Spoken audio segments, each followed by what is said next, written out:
Very much for coming, and it's absolutely brilliant to see such a huge crowd. We didn't know how many people we were going to get, and now to see this room is fantastic. And you are the important things today. It's not us, it's you, because you are the people who are going to start to do things which are going to create the real change, not Mr. Cameron's change.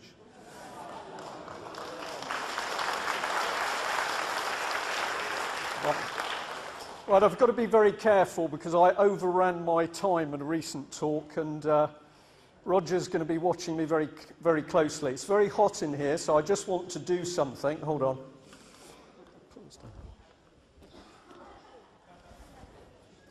Just watch. Have you seen this before?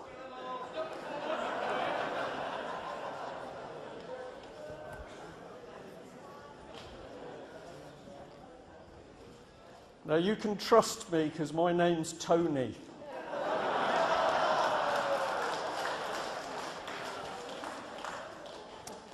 Right, you've heard the other speakers. It had to be, didn't it? You've heard the other speakers, and they're talking about deception, deceit, lying.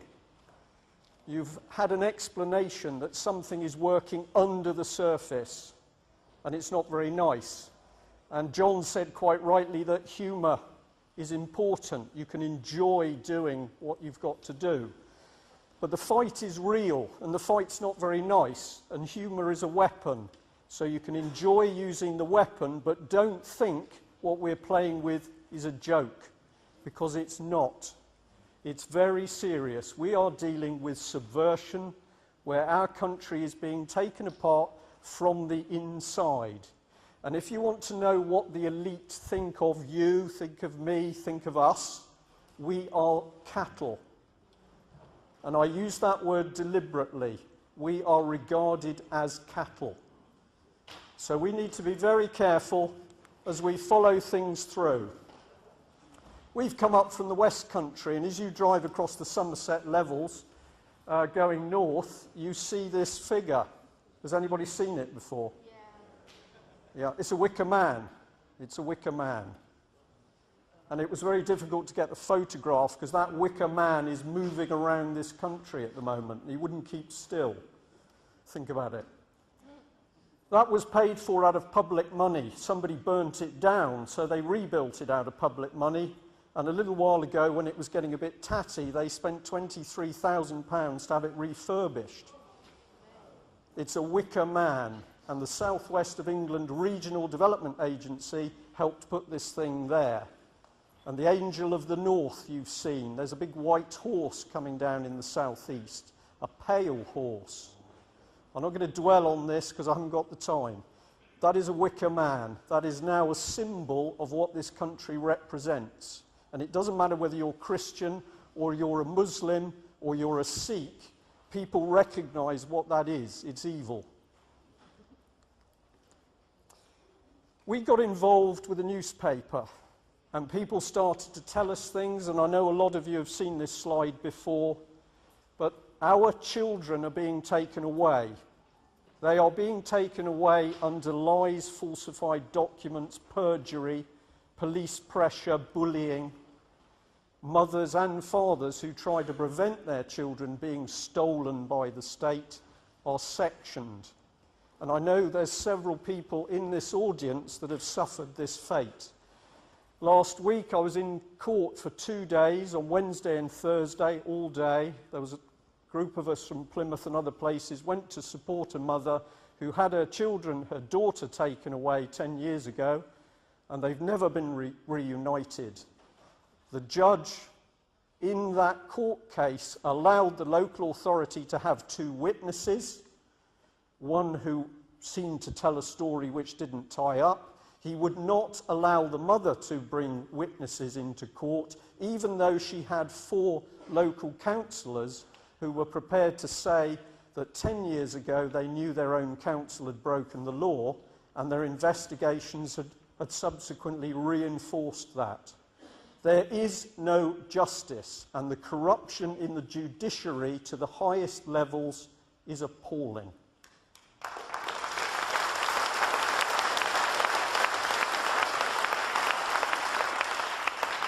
I look around all your faces, and you look like nice people to me. You do? We are. Are there any people who are not nice? I think we've got 1 or 2 little people sitting in to see what we're talking about.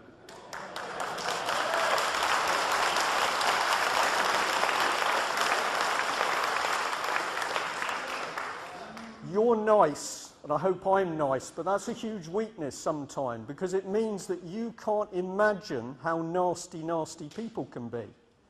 And you need to, because you've got to confront evil. This is an early picture of this man, Stalin. He murdered millions. Hitler. How many people died as a result of Hitler's efforts? Yeah?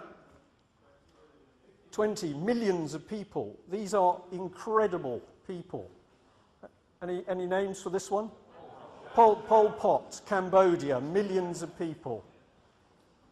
Pinochet, torture, hundreds of thousands of people disappeared. Idi Amin, nobody quite knows how many people he dispatched. And this man, nobody can count the people that he got rid of. We'll think about that in a minute. So, have we got a problem in this country?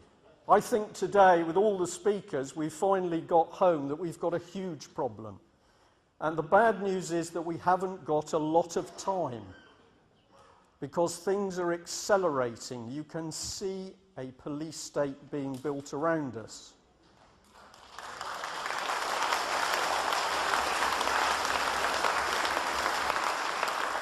The characteristics of the police state are obvious and easy to see, and they're growing by the day. But if you look at the statement at the top of this slide, it's saying that we're governed by a separate elite. That's a characteristic of a police state. And I've given you a picture of the elite. And John's given you an example of how these people view us. And I can tell you that some MPs, and the man in question happened to be a Tory, actually used the word cattle. I am not joking, and I'm going to say something else about the Tories later. Propaganda. There is no truth in the BBC. There's not much truth in national newspapers. I hope there's some truth in this thing, although many people will say to us first off, straight off, that can't be true. And we say it is. 4 injunctions have been put on us, and in the court case I've just talked about, they used a particular case as a precedent case to silence, effectively, a mother's right to justice. The court case they used was Spycatcher. So the UK column has published a story about a mother's daughter being taken away, and a very senior judge and the local authority barrister used Spycatcher, which is when an MI5 man broke ranks and good old Margaret Thatcher tried to stop the book being published. That level of suppression of truth is now appearing in our courts. We know what the police look like. Torture. We heard that directly or indirectly we're responsible for the death of 200 children a day. On top of that, we, the British, are now party to torture. And it isn't only happening overseas, because we know recently Met Police were using torture. Over 1,700 people have died in police custody. No, we're not saying all police are bad. I will show you later there's something very nasty at work in police training. But be under no illusions that this country is being subverted. It is being destroyed from the inside. It is going to be reduced to a state of ruin and chaos, violence on the streets, and unless we do the right things, we are going to suffer, and our children are going to suffer more than they already are. Fingerprinting cameras, you've seen